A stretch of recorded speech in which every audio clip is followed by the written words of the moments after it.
Hi everyone, this is Jonathan again. This is the RK5, the Tech21 RK5. This is my review 3 years down the road. Yes, Jesus.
So to begin, I'm just going to concentrate on the amp section and the delay.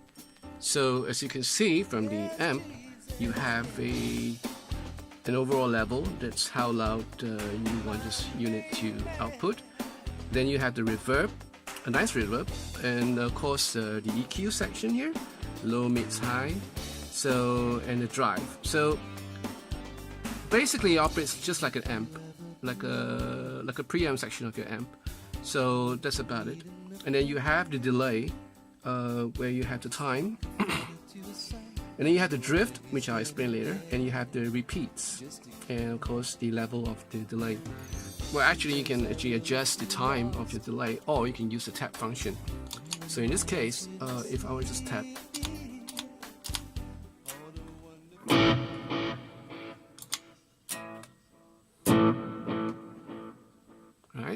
so the drift is where you can adjust the more you apply this, the more you have a chorusy effect, towards the end, till end. So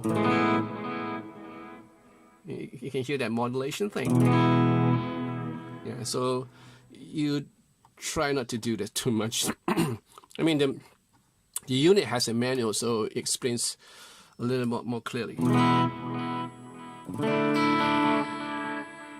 And depending on how much repeat you have, can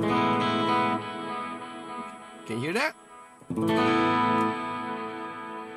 Yeah, you can have that a bit of a chorusy effect.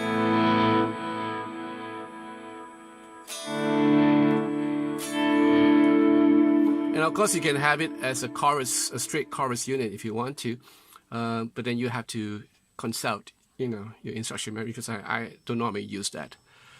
So this is the Omg section of the unit. Well, basically you have a boost here where you can actually apply this in conjunction with your amp section. If I have my drive set up in such a way that I can have a sort of a dirty sound.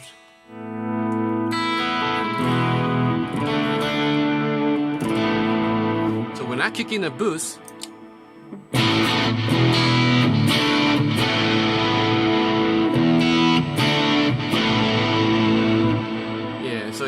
it works like a boost, a volume boost pedal.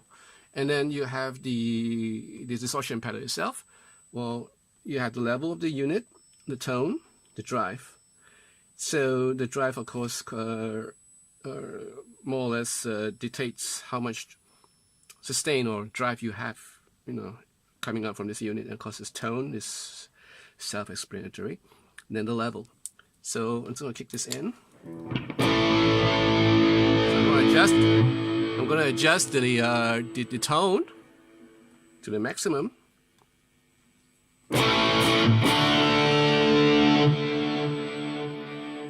And I can't find out why this arrow is here, because that is the optimal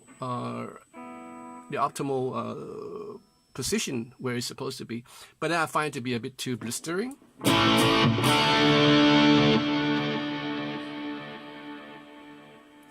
So most of the time I would just cut it back a little bit. Yeah, so I can live with it. And then if you want more drive, you can always increase this. So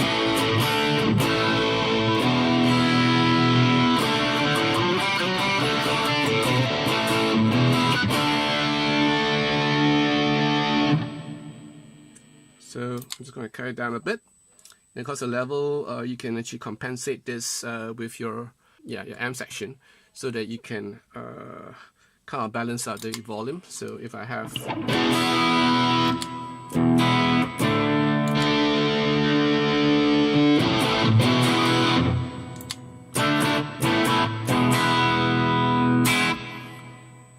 so basically this is how it works. A really compact little unit. I actually bought the RK5, the Tech21 RK5 about 2.5 or 3 years ago. And the reason why I bought it was because I had a mission trip or a ministry trip to Italy. Well, I needed an effects unit. So instead of carrying my Line 6, I was using X3 then, the X3 Live, the Line 6 X3 Live with the road case and everything. So it's gonna be a hassle. Like there'll be train rides, there'll be like a lot of walking. So I decided to try this out after seeing the reviews. That was this fabulous reviews that is available in YouTube. And I thought, hey, this could work, because it's like like a candy bar, like a chocolate bar. And I thought that I'll just give this a try. I had the other one, the Fly Rig, right? The Fly Rig, which is in gray in color. That's the first version that it came out with. And I thought it was pretty good because it was modeled after the Marshall amps. But I had my eye on this because of the color. I like red. So, but that's not the real reason why. I went for this because Richie Kozen has more or less designed the Omg pedal. You can have this engaged, the distortion pedal engaged, and yet you can relatively get a clean sound by just rolling off the volume knob. You can just roll it off and you have a relatively clean tone. Yeah, and then if you really want it to be full blown, you can just bring up the volume knob and it goes.